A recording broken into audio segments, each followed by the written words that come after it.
I want people to be safe and to be protected, and I want very much to live on the right side of history. I too want to be on the right side of history, and I have a feeling the right side of history is going to be on whatever side is the opposite of Pedro Pascal. Let's talk about it. Yeah, you better. Yeah, you better.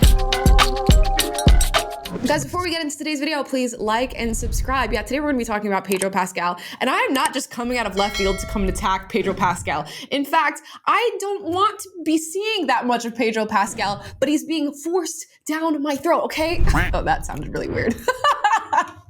Oh no, Pedro Pascal is everywhere, okay? I'm being forced to see Pedro Pascal everywhere. He's the 50-year-old heartthrob of Hollywood for both men and women. He's playing to both sides. He's queer baiting, some on the left say, which may make Pedro Pascal a master baiter. But no, Pedro Pascal is like the darling of the political left right now. He's the darling of Hollywood right now, and he is totally fine being there. And Pedro Pascal has been making many a political statement recently, and he's been making political statements since he's been in Hollywood. And I think today we're going to take some time to unpack them and respond to the one and only 50-year-old heartthrob that is Pedro Pascal. So we'll start off. My intro to Pedro Pascal was when he was on Game of Thrones. I think he played like Prince Oberyn or something like that. Awesome. He's a great actor. I've seen him in The Last of Us since. I've heard about his work on The Mandalorian. And you know what? His acting skills, good. We can leave it there. But my first intro to Pedro Pascal on a political level was with the whole Disney Gina Carano situation. As you all know, Gina Carano got fired from Disney's Mandalorian after posting a meme with some political reference to it. Meanwhile, her co-star Pedro Pascal was posting post after post about BLM, about defunding the police, about comparing Trump to Hitler. And what happened to his contract with Disney? Absolutely nothing. Did he speak up for Gina Carano even once? No, he absolutely did not. And of course, he's not obligated to come to the defense of somebody who's been fired from a project that he's working on, but it really made me wonder, if Pedro Pascal is so bold about his views, why doesn't he defend the right for others to share their views, especially his female co-stars on a pretty big project? And of course, Gina Carano's, at least Disney career and Hollywood career, was on a downtrend ever since that very moment, and Pedro Pascal has been on the uptrend. I mean, he is everywhere, so much so that even many on the left are thinking, what's going on with the Pedro Pascal propaganda? And it does feel like propaganda at this point. Well, now, in his recent political history, Pedro Pascal has been talking about immigrants wanting to keep everybody safe and protected and wanting to be on the right side of history. Let's watch. I want people to be safe and to be protected, and I want very much to live on the right side of history. And I'm an immigrant. My parents are refugees from Chile. I myself was a refugee. We fled a dictatorship, and I was privileged enough to grow up in the U.S. and after asylum in Denmark. And if it weren't for that, I don't know what would have happened to us. And so I stand by those protections. Always. Now I have many a thought on this, and I'm going to sound crazy for some of what I'm going to say, but first let's start off on the immigration point. Okay, he is a refugee. He fled a dictatorship. There's some interesting factoids within his life story because Pedro Pascal is from a very elite family. So I'm not totally buying the whole boo-hoo, poor me, refugee, asylum seeker story, although it is very much true. I urge you guys to look into the background of Pedro Pascal's family and just how cushy his upbringing may have been during his whole refugee asylum seeking experience. Let's just leave it at that. Now, as far as Pedro Pascal's body language, this is where I might come and sound a little bit crazy here. Pedro Pascal does this little like, ooh, he's so baby girl. Ooh, he's so socially anxious. Ooh, he's so darling sort of body language thing. And he carries it with him everywhere he goes. Ladies and gentlemen, I'm not buying it. I think Pedro Pascal has risen quite a bit as far as his heartthrob status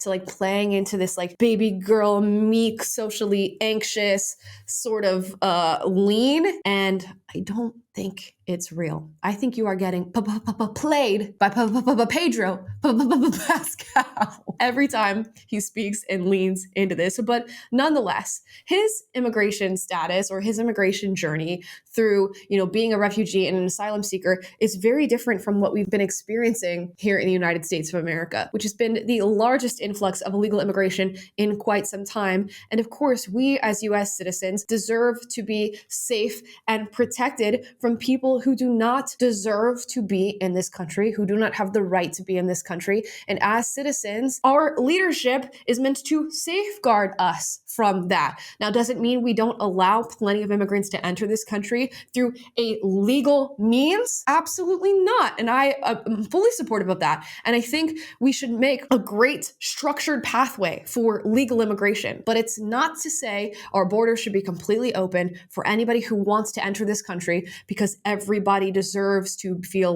safe and protected on American soil. I'm going to have to disagree, Pedro. And that is not all from Pedro Pascal on the political front recently. He added himself to the battle against JK Rowling. As you all know, JK Rowling has been very vocal on the gender front, saying men are men and women are women, and that is that. Now, she recently celebrated a UK Supreme Court ruling that we define women based off of a biological sex, and the very same for men. And that's what's going to happen when it comes to legal identities. Now, Pedro Pascal ended up commenting on JK Rowling's celebration, saying awful, disgusting is exactly right. Heinous loser, in all caps, behavior about JK Rowling. Now, she's like the last individual that I would refer to as a loser, but nonetheless, that is Pedro Pascal's take. Now, he's also gone out and about on the town wearing a t-shirt that says protect the dolls. And for those of you who are uninformed about this phrase, protect the dolls is a saying that people throw out as a means of protecting trans people because they are dolls, which, I think is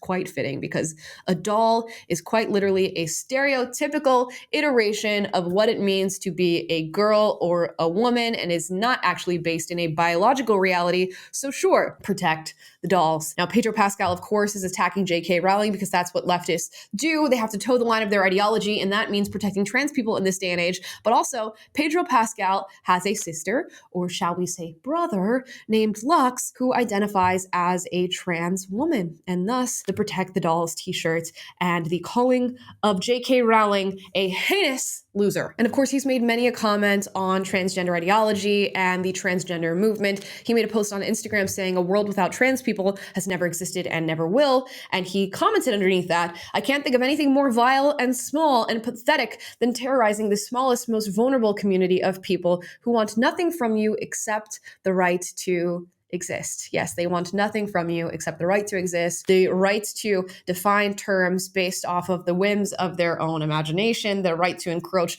on female spaces, female privacy, female safety, and to infringe upon the rights of both women and men, but nothing more than the right to exist, right, Pedro? And so I find it utterly ironic that Pedro Pascal is being touted around as the poster child of modern day masculinity, when Pedro Pascal seemingly has no idea what it means to be a man or a woman. In fact, these things are apparently interchangeable, for man can be woman and woman can be man. Just ask Pedro Pascal's brother, sister. And I know a lot of this video, to people who maybe love Pedro Pascal or do not know of Pedro Pascal, is going to sound like I am attacking him.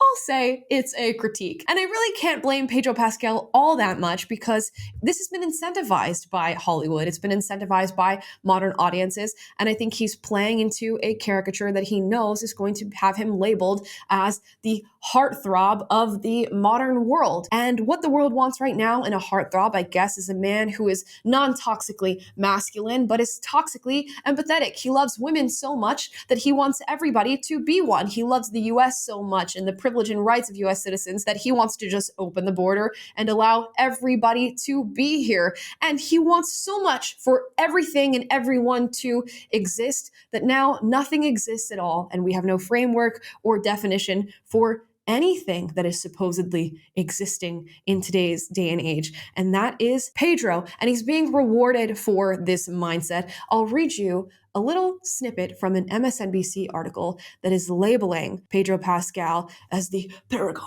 of modern men. Okay, let's see it. It says, sure, Pedro Pascal has that megawatt smile, but his expression of masculinity, rooted as it is in an ethic of care, is in large part what has garnered him zaddy status.